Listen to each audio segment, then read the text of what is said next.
All right. Good day, everyone. So, okay, we're here to have another topic. Okay, so today we're going to talk about the entrepreneurship in the restaurant business. So, okay, so actually, no single food service operation has a universal appeal. We all aware with that. So, this is a fact that many newer entrepreneurs have trouble accepting, but the reality is that you will never capture 100% of the market. So when you try to please everyone, you end up pleasing no one. Okay? So focus on the 5 or 10% of the market that you can get and forget about the rest because you as what I said, you cannot please everybody to buy this.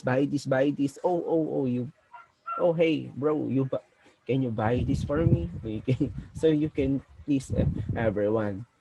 So with that said, who is eating at the restaurant? Okay. So to start up or to line up in the restaurant field, so first thing we need to figure out po is to what? Okay, identify the target market. So what is this target market? When we see a target market po, we are referring to a group of potential customers to whom a company wants to sell its products and services. To whom? Okay. To whom we're going to deliver our products or who are the receiver of our products or services. Po, okay. So, in part of the success of the business, okay, syempre, selling of goods or services, knowing to whom it will appeal and who will ultimately buy it. Then that's why businesses spends a lot of time and money to define and monitor its target market. That's because not all products and services are meant for every consumer, okay, who are generally cautious with their money. So target markets also generally categorized by age, yan, location, income, and lifestyle. Okay, defining specific target market allows a company, okay, to whom in a specific market, okay, factors to reach and connect with customers through sales and some marketing efforts. So, um, okay, testing a market often occurs well before a product is released during the testing phase. So a company may use limited product rollouts and focus groups, allowing the product managers to get a feel for which aspects of the product are the strongest. Okay, once the product is released, okay, the company can continue to monitor the demographics of its target market through sales tracking. So this is the some certain things that the um, company do. Okay, not only that, skills tracking, but also conducting customer surveys and various other activities that allow the company to understand what is customer demand. Okay, defining a target market also is important for any business because it means the difference between selling a product or service sitting on the sidelines while the competition boosts its revenue. So not knowing its target can be a big mistake for a business, which is true.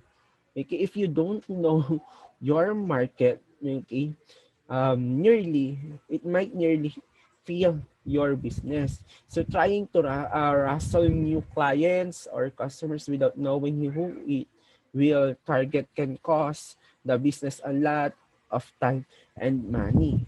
Okay? Okay, so dividing a target market into various segments is as simple as dividing the population into groups that can be measured by some key characteristics. Okay? So, that process po, okay, in dividing groups, okay, dividing population into groups rather, okay, is what we call market segmentation. Whereas in the market segmentation, it is the process of dividing a target market into a smaller more defined categories, which is can be your final market. Ito yung sinasabi ko kanina na 5 out of 10. Okay? Na our ratios po. So yung 5, ito yung focal point for your market. Okay? You are the one or you know that has a willingness to buy your product or avail your product or services. So it segments customers also. Market segmentation segments customers and audience into groups that share similar characteristics as what I said earlier, such as demographics, interests, needs, or location. So it can categorize po in the 4 types of market segmentation. Okay? So, market segmentation. Okay? It is some we have here some basic types of market segmentation nga, okay, where is greatly affect in terms with the purchasing power okay of every individual in the market. Okay, yan. So first thing, okay, that we need to know, okay, so we have here the demographic segmentation or what we call the who. Okay, the who. Okay, the who. Sino? Okay. So demographic segmentation might be the first thing people think of when they hear market segmentation. Okay. This is perhaps the most straightforward way of defining customer groups. Okay, but it remains powerful. Okay, demographic segmentation looks at identifiable non-character traits such as yan. Okay, some examples like yung age, gender, income, location, family situation, annual income, education, ethnicity. Okay, so for example, okay, so demographic segmentation may target potential customers based on their income. Okay, based on their income. So your marketing budget isn't wasted directing your messaging at people who likely can't afford your product. Okay, you will not give them your product, di ba? To whom, okay, which cannot afford it. So luxury goods like um, luxury goods, it's not feasible for some location which is not as wealthy as what you foresee, okay, or what you know, okay, it is not feasible. So, okay, market segmentation is just about your business reaching customer more effectively. Okay, it's also about those customers seeing messaging that is more relevant to them, true, which is true. Okay. Next category po natin, we have psychographic segmentation. Okay, yung kanina the who, and it is the why. The why. Okay, so psychographic segmentation is focused on your customers' personalities and interests. So here we might look at customers and define them by their what? Okay, by personal traits, values, attitudes, interests, lifestyle, psychological influences, subconscious and conscious beliefs, motivation, and priorities. So, okay, compared to the demographic segmentation, this can be harder set to identify. So, good research is vital, and when done well, psychographic segmentation can allow for incredibly effective marketing that consumers will feel speaks to them on a much more personal level. So, um, yan. So, the third one is the geographic segmentation. So, in geographic segmentation, or tinatawag nating the where. Okay? So, yan. By comparison, geographic segmentation is often one of the easiest to identify. Ito grouping customers with regards to their physical location, which is we can easily to identify again. Then this can be defined in any number of ways. So we have dyan zip code, city, county, radius around a certain location, climate, urban or rural. Okay. Okay, so for example, it's possible to group customers within a set radius of a certain location, an excellent option for marketers of live events looking to reach local audiences. Being aware of your customer location allows for all sorts of considerations when advertising to customers. Okay? So, next segmentation natin here is yung behavioral segmentation. So, behavioral segmentation, okay, all know is the how. Kanina, the who, the why, the where, the how. Yan. So, the how. So, behavioral segmentation is possibly the most useful of all for e-commerce businesses. For e-commerce businesses. As with psychographic segmentation, it requires a little data to be truly effective, but much of this can be gathered via your website itself. Okay, so here we group customers with regards to their spending habits, purchasing habits, user status, and brand interactions. Okay, so all of these are data sets that can be harvested from a customer's usage of your website. So, okay, we can gather those data po simply, okay, by using websites po, your websites. Okay? Yan. So, yan. So, that's the for market segmentation process. So, as we talk about the demographic segmentation, so here in our generation po, okay, so our market trends, market trend shifts as the generation goes by. Po, okay, so in today's market trends po, okay, so we have the millennials and generation 2020 or the Gen Z na tinatawag po natin. Ngayon, okay, di ba? So, sila na yung mga feasible market trends po natin. So, we must identify their behavior, analyze their traits, make it to able to catch them, okay, in our business. Okay? Kasi nga po, yun yung sabi ko, sila na yung new trends of our markets. Okay? So I have here the formula. So target market divide by group of people equals to the final market. It is just a simple formula for getting the final market of your own business. Okay, na as what discussed earlier. So, how to start a restaurant business? So, before you start a restaurant business po, you must know or identify, okay, what kind of service you must provide with them. Okay, so we have here the quick service, mid-scale restaurant style, upscale restaurant style.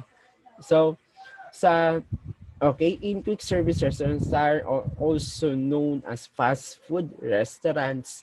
So these establishments offer limited menus of items that are prepared quickly and sold for a relatively low price, which is low price. Example of fast food restaurants is we have McDonald's, Jollibee, um, Chowking, okay, Wendy's. So those are some fast food restaurants which is famous here in the Philippines. So in addition to very casual dining areas, they are typically offer drive-through windows and take-out services as we see, okay, na in the market. Okay? When people think of fast food restaurants, so they often think of hamburgers, fries, but establishment in this category also serve chicken, uh, hot dogs, sandwiches, pizza, seafood, and ethnic foods. So it depends on the uh, concept of food, okay, in the establishment. So, hindi lang sila nag-cater ng hamburgers or fries dyan.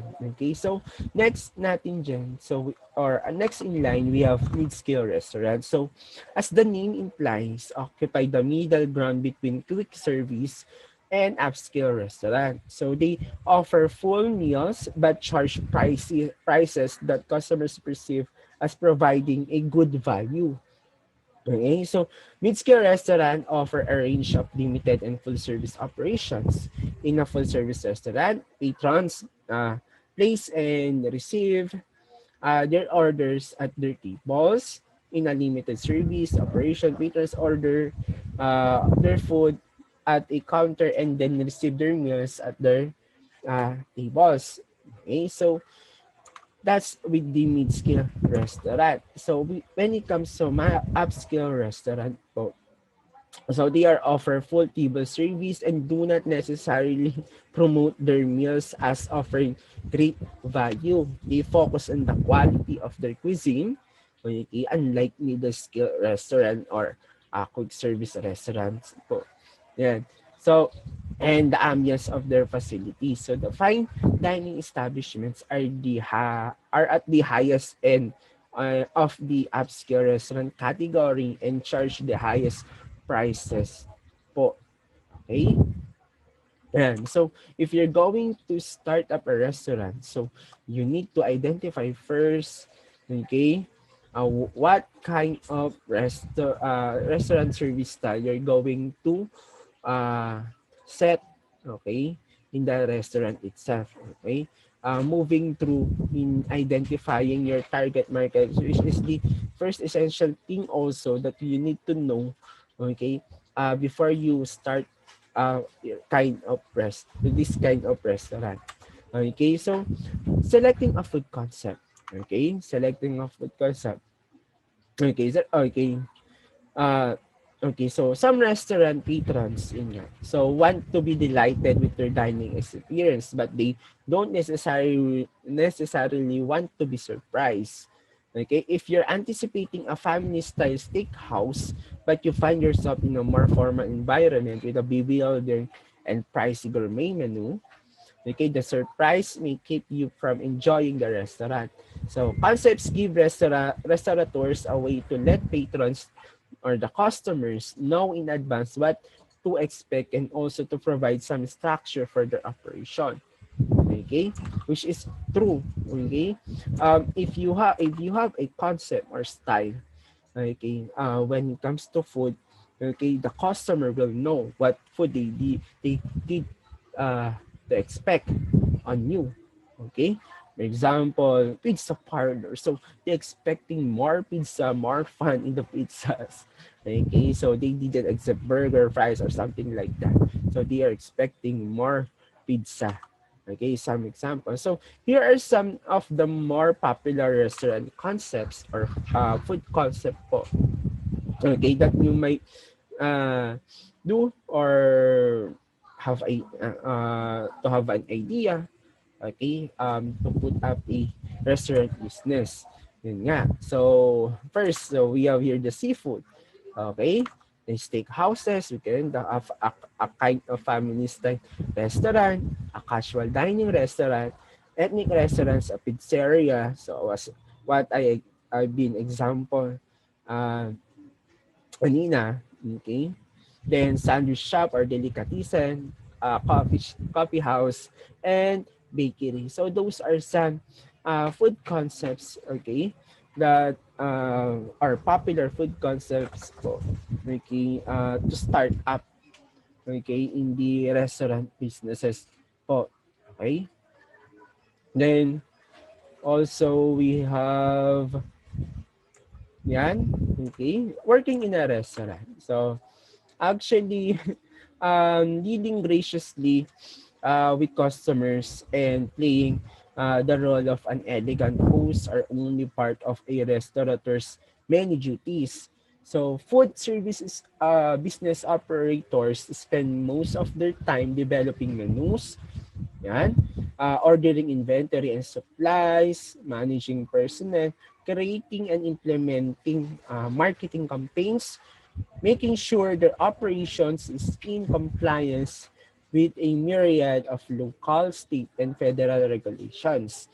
So completing a wide range of paperwork and performing other administrative course, certainly, okay, the financial opportunities are there, okay, as the fun aspects of the business, but starting, running, and growing a food service business is also a hard work. Okay, regardless of the type of food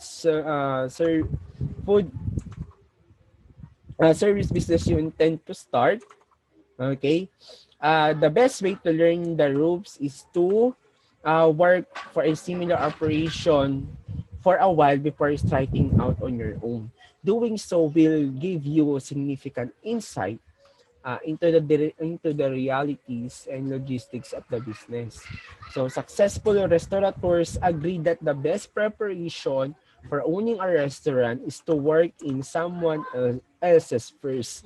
Okay, you must work for someone. Okay, before you stand your own restaurant. Okay, why you need to start with someone else's restaurant, okay? To gain experiences po, di ba? So what will be the employees' experiences, okay? Uh, in serving, in bartending, di ba? Oh, yeah. Uh, in the future, references mo, okay, if you're going to build your own restaurant, so you have experiences, okay, about waitering, making drinks, making food, serving foods, delivering foods, okay, in a restaurant. So it is easy for you to decide, okay, what form of services and protocols, okay, that you can be uh, okay, what you call it, standardized in your own restaurant. Okay? Yan. So, in discovering business opportunities, so we have some following factors or resources, okay, that we might be evaluated. So these are some factors or resources to be considered. Okay? So we have here the markets, okay? The number of prospective buyers, the presence of competitors also, and the prices and quality of goods and services have to be analyzed. Okay? So are the needs of the customers fully satisfied? If not, then business opportunities exist in areas where consumer satisfaction is weak or incomplete. Next, we have here in the individual interest. So business interest or individual varies. So there are those who are interested in agriculture, others are included to industries, not a few like to be employees, interest should be matched business opportunities. For example, owning a house close to a university will be a good place to sell food for lunch or run a boarding house. Okay? Then, when it comes to capital, money is very important in putting up a business enterprise. So the availability of funds should fit the type of business to be organized. One who has a limited capital start with a micro business. Many schooled individuals started with such business and many of them are very much successful in their endeavors. Okay? So when it comes to skills, the entrepreneur should have the proper skills in the business he is going to undertake. Okay? Example, if the person wants to open a restaurant, okay, it will be beneficial to him if he has some cooking skills or related restaurant skills. It is not advisable to depend on somebody to run the business for you. A hands-on entrepreneur is most likely to succeed compared to an absentee entrepreneur. Okay? Then, in terms with the suppliers of inputs, it is not enough that there are sufficient buyer of goods and services.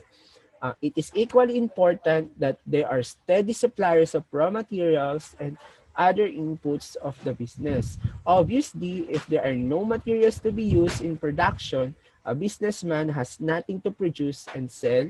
If production is delayed due to lack of materials, then it is not good for the businessman. His business is likely to lose customers.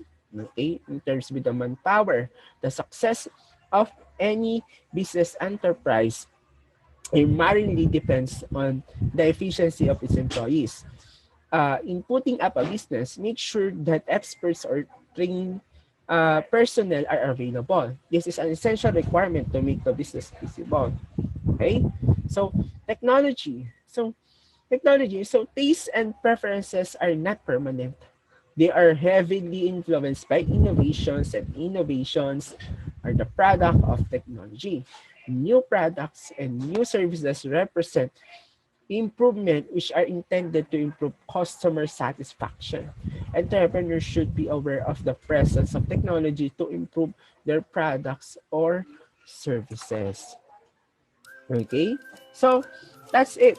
Okay, that's the end of the, on our topic po, okay, for this day. So, entrepreneurship, we have brief knowledge to how to start up or how to make or generate an idea to start up a restaurant business po.